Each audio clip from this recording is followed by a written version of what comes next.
और कल्प वृक्ष स्वर्ग में है जी, इंद्र के यहाँ जी, कामधेनु कल्प वृक्ष चिंतामणि ये सब स्वर्ग में है। तो स्वर्ग से ले आए और श्री कृष्ण को दिया। श्री कृष्ण ने नेचुरल रुक्मिणी को दे दिया, थोड़ा सूंघा और रुक्मिणी को दे दिया। नारद जी देख रहे थे, तो नारद जी ने कहा कुछ नाटक करना चाहिए। सत्यभामा के पास गए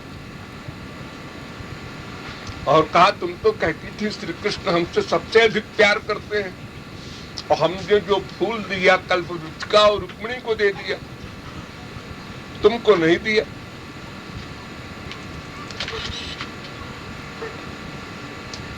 तो सत्यभामा ने मान कर लिया, रूठ गई।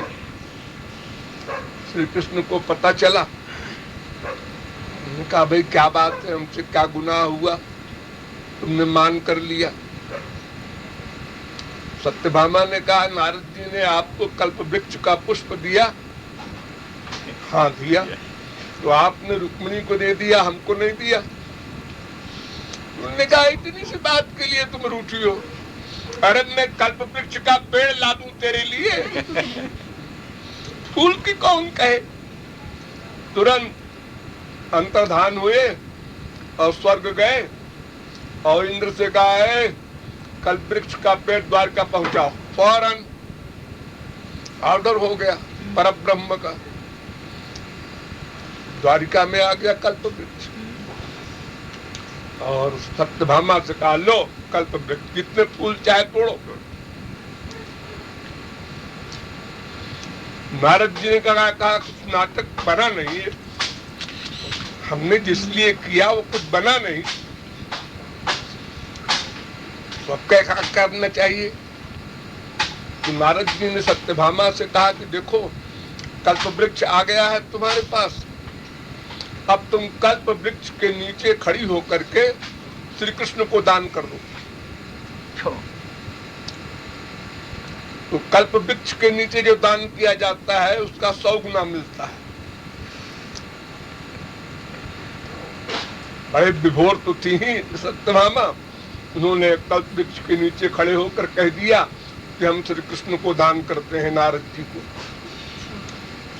नारद जी के समान तो कोई उस समय महापुरुष नहीं था, और महापुरुष को दान करना सबसे बड़ा दान है, भगवान से भी बड़ा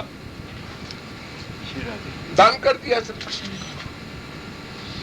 अब श्री कृष्ण से नारद जी ने कहा लो भाई अब तो तुम्हारा दान हो गया, तो हमारे सर्वेंट हो गए, कमंडल उठाओ हमारा, चलो हमारे साथ, छोड़ो द्वारिका। अब सारी रानियां घबराई, ये क्या हो गया, ये क्या हुआ। अब तो एक नाटक का महानाटक बन गया। सब नारद जी को घेर ली, महाराज ऐसा मत कीजिए, श्री कृष्ण को आप ले जा रहे हैं। उन्होंने कहा भाई तो दान हो गया इनका, हमारे शिष्य हो गए, तो शिष्य तो गुरु के आदेश के अनुसार चलेगा। सहर्ष क्यों चलोगे श्री कृष्ण? उन्होंने कहा हाँ महाराज जैसा आप कहें। और रुक्मिणी वगैरह ने ये पहले देखा था, एक बार दुर्वासा सारे भारत में नारा लगाते हुए निकले, मुझे कोई गुरु बना लो, मुझे कोई गुरु बना लो। तो जो सुने हंसे, कहता पागल है, भला कोई ऐसे कहता है कि हमें गुरु बना लो। अरे किसी की श्रद्धा होगी वो अपना वो प्रार्थना करेगा कि हमारे गुरु बन जाइए, गुरु स्वयं चिल्लाए कि हमको कोई गुरु बना लो।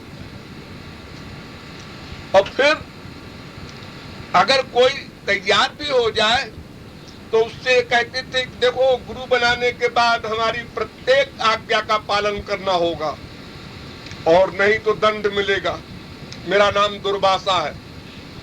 तो दुर्वासा का क्रोध सब जानते थे कि जरा सी गलती हो जाएगी सेवा में तो पता नहीं क्या श्राप दे देंगे, तो भैया ऐसा गुरु नहीं बनाएंगे। घूमते घूमते द्वारिका पहुंचे और वहां भी नारा लगाया कोई गुरु बना लो। तो वहां श्री कृष्ण ने महल के ऊपर घूम रहे थे, उन्होंने सुना, उन्होंने कहा भाई ये कौन बाबा है जो ऐसा बोल रहा है। तो लोगों ने कहा महाराज दुर्वासा है। उन्होंने कहा बुलाओ मैं गुरु बनाऊंगा। आए दुर्वासा, अब भगवान ने सिंहासन पर बिठाया, उनके चरण धोए, पूजा किया, आरती किया। और महाराज प्रसाद क्या पाएंगे आप? उन्होंने कहा हम तो खीर खाएंगे। रुक्मिणी वगैरह ने आपस में इशारा किया, ये बाबा बड़े खाने के लोलुप हैं, भला कोई महात्मा ऐसा कहता है हम खीर खाएंगे हलवा खाएंगे? अरे महात्मा तो उसे कहते हैं जो मिल जाए खा लो। खैर वो बोली नहीं डर के मारे कि हमारे पति जब गुरु मान रहे हैं तो हम कैसे बोले। उन्होंने कुछ थोड़ी सी खीर खाया और बाकी श्री कृष्ण को बुलाया और उनके सारे शरीर में कहा खीर लगा लो वो अपने शरीर में। अब उनकी स्त्रियों को और आश्चर्य, भला खीर अन्न है और शरीर में लगाने की चीज थोड़ा ही है, कोई उपकरण थोड़ा ही है, गुरु आज्ञा है। और रुक्मिणी को बुलाया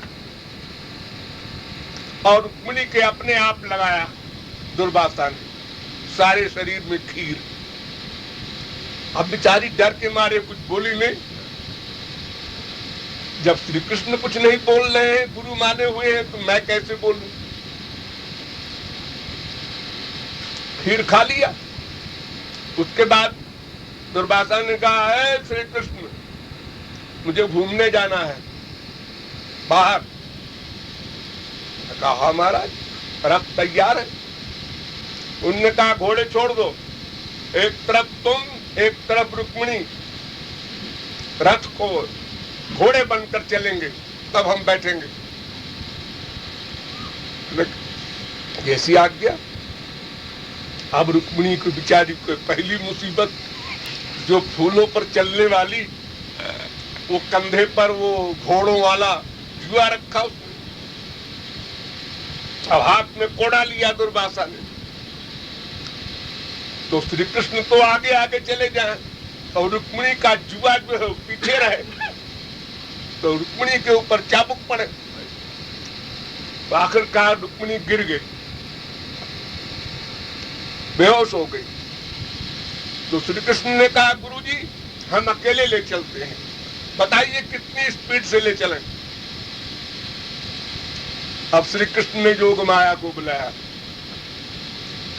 उन्होंने कहा आप दिखा दें अपना रूप, मैं कौन हूं। और आकाश में ले उड़े रथ को। दुर्वासा ने कहा अरे ठहर ठहर ठहर, तू पास हो गया, तू शिष्य मेरा पास हो गया। ये सब किस्सा पहले देख चुकी थी गोपियां। अब उन्हीं श्री कृष्ण को दान कर दिया। अब सारी स्त्रियां 16,108 क्या करे बेचारी। तो नारद जी ने कहा एक उपाय है। क्या? इनके बराबर अगर सोना चांदी हीरा मोती तौल दो तो श्री कृष्ण को छोड़ दे। उन्होंने कहा महाराज अभी लो। अब क्या कमी है जहां पर सोने के महल बने हुए हैं? अरे कितने वजनी होंगे श्री कृष्ण। लेकिन जितने चढ़ाते जाए तराजू के एक पल्ले में, और श्री कृष्ण ऊपर ही रहे, वो पलड़ा जरा भी नीचे न हो। सब गोपियां हार गई, सारी स्त्रियां। अब क्या करें? तो श्री कृष्ण ने रुक्मिणी के कान में कहा कि एक तुलसी दल रख दो। और चुपके से कहा। तो नारद जी बैठे थे सिंहासन पर दूर, तो तुलसी दल ला करके रखा। अब श्री कृष्ण नीचे आ गए। नारद जी समझ गए। तब से तो नारद जी बैठे थे सिंहासन पर दूर, तो तुलसी दल ला करके रखा। अब श्री कृष्ण नीचे आ गए। नारद जी समझ गए। तब श्री कृष्ण को छोड़ा उन तो फूल के पीछे इतना बड़ा कांड हुआ है वहां।